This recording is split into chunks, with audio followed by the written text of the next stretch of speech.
भारत में एक बड़ा हादसा हो गया आज।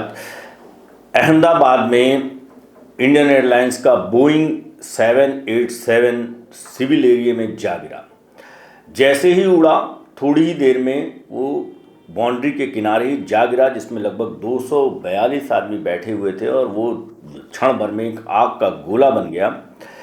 और इसमें गुजरात के पूर्व सीएम रूपाणी जी भी बैठे हुए थे। अभी तक कुछ अता पता नहीं है अभी हालात कैसे हैं, धीमे धीमे खबरें निकल के आ रही। लेकिन बोइंग के बारे में आपको कुछ बताना चाह रहा हूँ। दरअसल बोइंग जो है, किसी भी जो जहाज़ है, बोइंग एक इंटरनेशनल मल्टीनेशनल कंपनी है। बोइंग सन 1916 में अमेरिका में इस कंपनी ने जन्म लिया और वहाँ से बोइंग के बड़े बड़े एयरक्राफ्ट बनते हैं, कॉमर्शियल एयरक्राफ्ट बनते हैं, फाइटर प्लेन तक वो बनाते हैं। इनफैक्ट जो अंतरिक्ष में यान भेजे जाते हैं उस तक पे वो लोग काम करते हैं। इनका 777, 767 और 787 जो कि आज दुर्घटनाग्रस्त हुआ है, ये सीरीज़ बहुत पॉपुलर है। ख़ासतौर पे 787 जो जहाज़ आज गिरा है, ये तो अपने ये जहाज़ इसी चीज़ के लिए फेमस था कि लंबी दूरी के लिए, देखिए ये जहाज़ भी गुजरात के अहमदाबाद से लंदन जा रहा था, लंबी दूरी के लिए फेमस है। तो कहाँ पर चूक हो गई, क्या हो गया, अभी तक कुछ नहीं समझ में आ रहा है। लेकिन बोइंग कंपनी अपने में एक बड़ी कंपनी है, विश्व की सबसे बड़ी हवाई जहाज़ के इंजन और हवाई जहाज़ की बॉडी बनाने वाली कंपनी है। रक्षा विमान बनाती है बोइंग के जहाज़ इतनी आसानी से गिरना, या तो मेंटेनेंस की कहीं पर कमी थी, या तो फिर कहीं पर कोई बहुत बड़ा लैक हो गया जिससे ये चीज़ें आई। ब्लैक बॉक्स सामने आएगा तो आई थिंक कुछ चीज़ें पता लगेंगी। बोइंग के जहाज़ जो हैं वो एक वक्त के बाद उनको रिटायर कर दिया जाता था। देखने वाली बात कहीं है ये भी है कि कहीं ऐसा तो नहीं कि इसकी एज हो गई हो और इसको अभी भी फ्लाई किया जा रहा हो।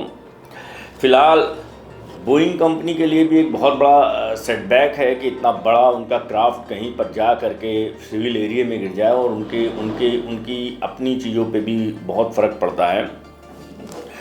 मैं आपको कुछ बोइंग के बारे में मैं अभी पढ़ रहा था तो कुछ बताता हूँ। दरअसल बोइंग कंपनी के भी इस वक्त दिन अच्छे नहीं चल रहे हैं, काफ़ी नुकसान में वो कंपनी चल रही है।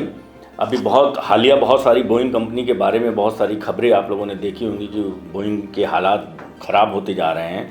लेकिन बोइंग कंपनी अमेरिका की एक बड़ी कंपनी है। दुनिया भर में वो हवाई जहाज़, रेट्रोक्राफ्ट, रॉकेट, उपग्रह, मिसाइल तक डिज़ाइन करती है। वो वैसे भी जब एक कॉमर्शियल फ़्लाइट वो डिज़ाइन कर रही है जिसमें 100 से अधिक लोगों को बैठने की सुविधा है। कभी कभार तो आपने बोइंग के प्लेन देखे होंगे जो डबल डेकर होते हैं, 400 लोगों को लेकर के उड़ती है। इस तरीके की चीज़ें कभी नहीं होती हैं। ये दुर्घटना अपने में एक बहुत बड़ा सवाल उठाती है बोइंग कंपनी के ऊपर भी है। साथ ही साथ भारत में जो ताश के पत्तों की तरीके से हवाई जहाज़ की कंपनियां चल रही हैं और बिल्कुल टैक्सी की तरीके से एयरपोर्ट लगते हैं, टैक्सी स्टैंड की तरीके से एक गया, क्या भारत में हवाई जहाज़ पे यात्रा करने वाले सुरक्षित हैं? ये एक बहुत बड़ा सवाल है। अहमदाबाद से लंदन की यात्रा आज एक मौत की यात्रा साबित हुई। ना जाने कितने लोग हताहत हुए हैं। सिविल एरिया में गिरा है, बिल्डिंग में गिरा है, अगल बगल सिविलियंस कितने जो नीचे ज़मीन में लोग थे उनकी कितने लोगों की डेथ हुई है। अभी उस पर काम चल रहा है, पता लगाने की कोशिश करी जा रही है। लेकिन प्राइमरी अगर हम देखते हैं तो इतना बड़ा हादसा भारत में बहुत दिनों बाद हुआ है।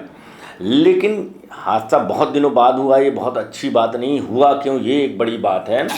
भारत में जो वायु मंत्रालय, ये विमान मंत्रालय के लोग हैं, इनको देखना पड़ेगा कि किस तरीके से क्या सारे जहाज़ों की जांच हो रही, क्या उनके इंजनों की जानकारी, पूरी डेटा आ रहा है कि नहीं आ रहा है। कहीं ऐसा तो नहीं रिटायरमेंट की उम्र के बाद भी जहाज़ उड़ रहे हैं और ये उड़ती हुई मौत साबित हो रहे हैं।